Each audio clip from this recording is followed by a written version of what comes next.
In front of me is Oppo A54s, and let me show you how to check total screen time. So firstly open the settings, then find and select digital well-being and parental controls, and click on show your data.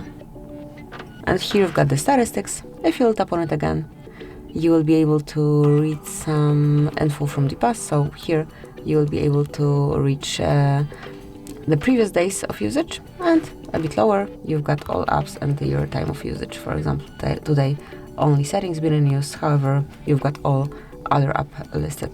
So this is it. This is how you can detect time spent on your device. Thank you for watching. Please subscribe our channel and leave the thumbs up.